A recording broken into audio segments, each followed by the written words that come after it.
Hey, it's Vicky. Welcome to my channel. I show you recipes that are simple to do, and I'm not afraid to use some store-bought things. I call that smart. I'll help you cook simple and smart. Let me know how you found me in the comments below. It's Valentine's Day, and I'm going to show you a sweet and sexy dinner for you and the one that you love.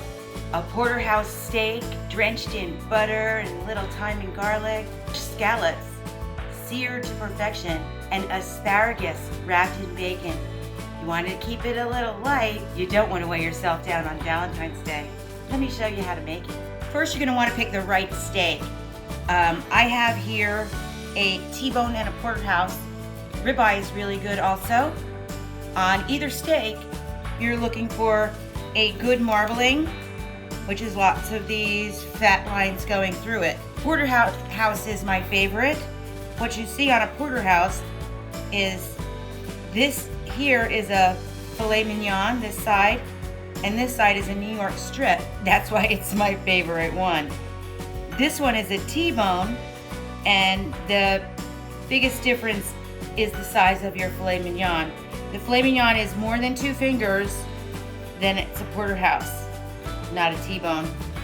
And I'm showing you both of these because your supermarket meat guy often gets this wrong. And mine did here.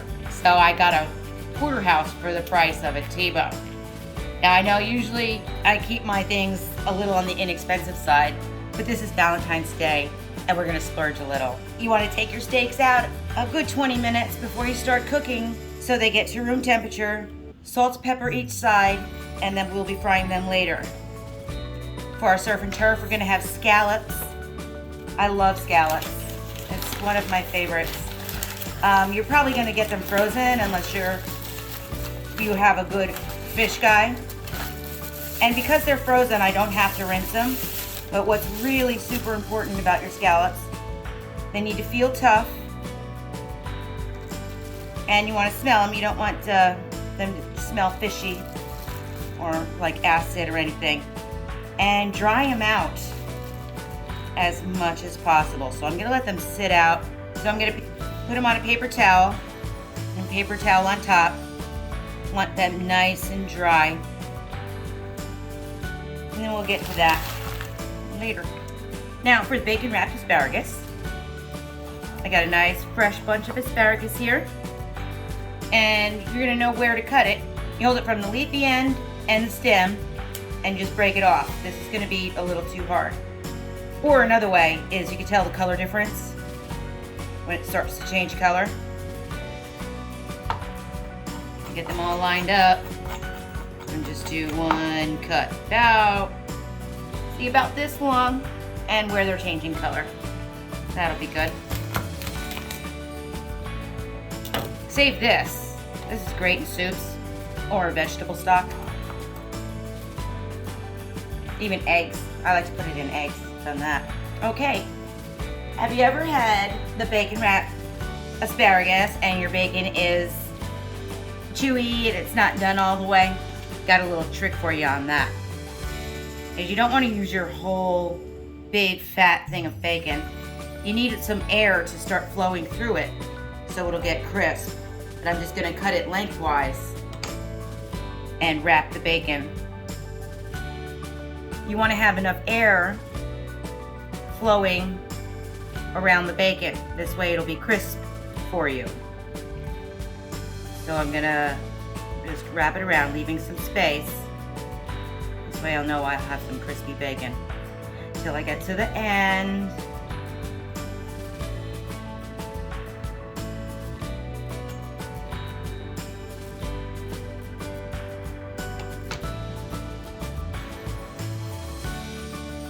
And put it on a grill pan.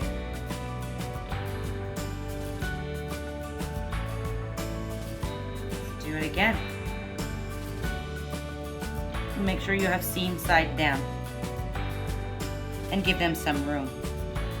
It took me 5 slices of bacon, but it's just going to depend on how big your asparagus is. And I'm going to go ahead and bake this at 375 for about a half an hour. Then I'm gonna turn it once. I'm gonna turn it over once till I have even browning. And I didn't put too much bacon on. That's a personal growth right there. To bring your steak to room temperature, lots of salt and pepper. And use a coarse grained pepper and coarse grained salt on both sides. You need a screaming hot pan. I see that it's smoking. You're gonna add a little canola oil or vegetable oil. It will, and butter. The oil helps your butter come to a hot temperature without burning. Don't be shy.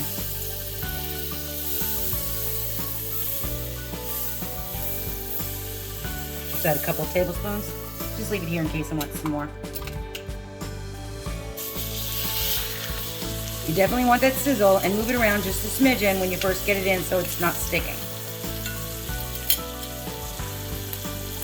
About 3 minutes in, you'll notice the blood starting to come to the top. And you can see the color. Before I even picked it up, I could see the color starting to come towards the middle of the steak. That's when I'm gonna go ahead and flip it and add my aromatics. Woo! Some thyme and crushed garlic. Now I left the garlic whole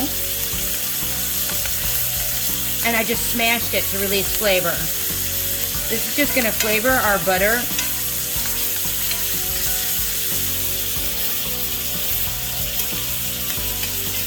Once the butter has all that flavor,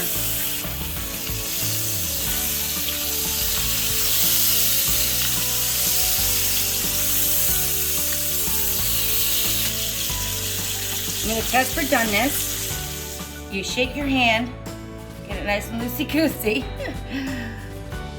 For rare, you're going to press right here. That's going to be rare. And then your index and thumb, medium rare, medium, and anything over that is too done. So don't even talk to me. We can't be friends.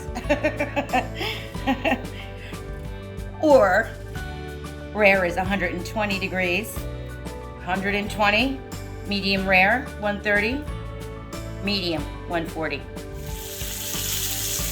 Got another minute. A couple minutes on each side. That looks good. I'm going to transfer it.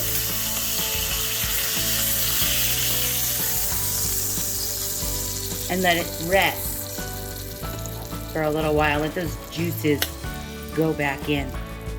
And for the scallops, it's pretty much the same thing as the steak. Get all your moisture off.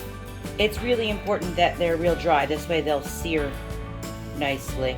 And turn them over and dry them one more time. That's your biggest thing.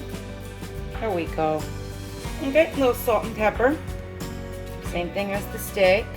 Each side, of course. And we want to make sure that our grill is nice and smoky hot. And a cast iron, if you have that, that's the way to go here.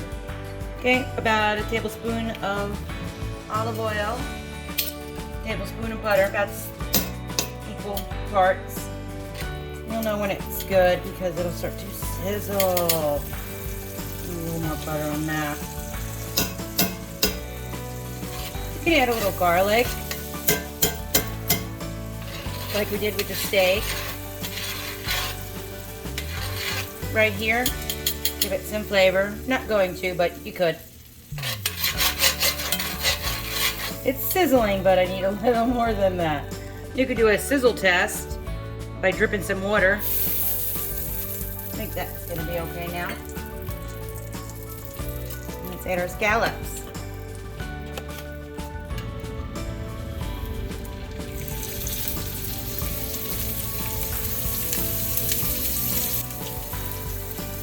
You're gonna put them in and just shake them once so they don't stick. Just once. And we're only going to turn them once. It's a minute and a half on each side. I'm looking for a little bit of tan to come up about 1/4 of an inch. See how it's almost there? Don't turn them. Sorry, I don't mean to yell at you. I love you. I am peeking. Okay, not yet, almost there. Just like that. See how that's golden? The difference between a good scallop and an overdone scallop is a matter of, honestly, seconds.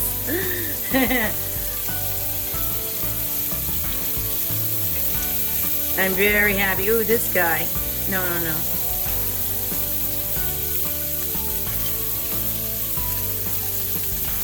See how it's opaque? Right there? That's what we're looking for. It goes from a little tan to a little bit of opaque. And once this gets opaque, right up to almost the center, that's when we know it's done. You actually want them to feel like a rare steak. Remember the rare steak? This little guy, he is done. I'll take you.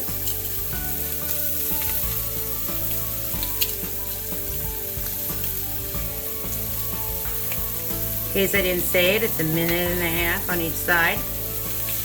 Looking good to me. Down, see? Yes. They're gonna have a little residual heat.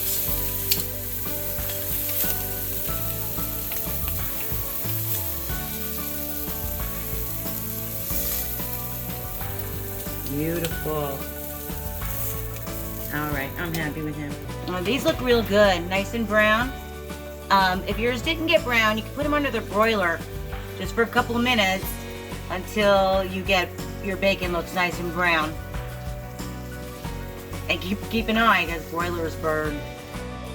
Let me get in there. Let me try that filet mignon. That is my favorite. Oh, look at that. Oh. It just melts in your mouth. So good. Oh my gosh, I love steak. And the scallops, perfectly done. They're just like butter. Seared it just right. It's not that hard. Just give it some patience. So good. And the bacon wrapped asparagus, the salty bacon with the fresh taste of the asparagus. So good. It just rounds out this Valentine's Day meal. If this meal doesn't make you fall in love, I don't know what will. I hope you like watching my videos. I sure love making them. Don't forget to ring the notification bell. I make new videos every week. And I'll be making the dessert that goes with this Valentine's Day meal. So ring that bell. I'll see you next time.